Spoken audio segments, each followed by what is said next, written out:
What I personally would have liked to have seen in a BioShock game is sort of a broader range of enemies. And I think in BioShock Infinite, we really want to have a sort of a class of enemies that had a sort of a more imaginative range of powers. And we came up with this concept called the heavy hitters, who are enemies that are sort of used to not just be more powerful, but also to augment the abilities of the more traditional BioShock enemies. You're gonna come across them in certain areas of the game, and they're gonna provide a really unique challenge. Red is the price of liberty. You know, we wanted an AI that really expressed sort of the very sort of clear system of beliefs that founders have, and a heavy hitter that would sort of represent that. And the Motorized Patriot is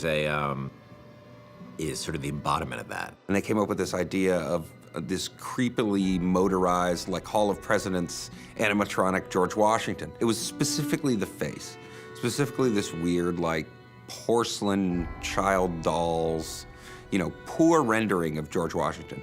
That kind of clinched it. Everybody saw it and said, okay, we can roll with that. It's one of those rare moments where you kind of all come together and you realize, okay, this is going to work. We're all on the same page here. Let's just move forward with what we got. I could use a turret! On it!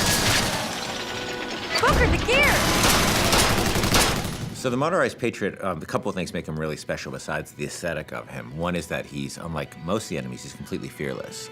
He doesn't have a sense of self-preservation, so he'll just keep coming at you and coming at you and coming at you. You know, despite the fact that you face many different kinds of enemies in this game, you clearly can't reason with this one. He's just gonna keep coming forever, you know? He is sort of a clockwork Terminator. The other cool thing about him, he's got this gatling gun called a pepper mill. Once you destroy the Patriot, Booker can actually go pick up the pepper mill and actually use it as a heavy weapon. And that's the only place he can get it, was from a destroyed Motorized Patriot. I mean, I also like that, you know, as he starts to take serious damage, his head he actually loses the Washington mask, and it reveals his sort of metal skeleton underneath. The thing I like most about this guy is that I think he's pretty readable as what he does. You know, he's a fairly simple guy. He's not a Swiss Army knife. He's a guy with a big gun, and I think that reads pretty well. He's got this incredible sense of heaviness.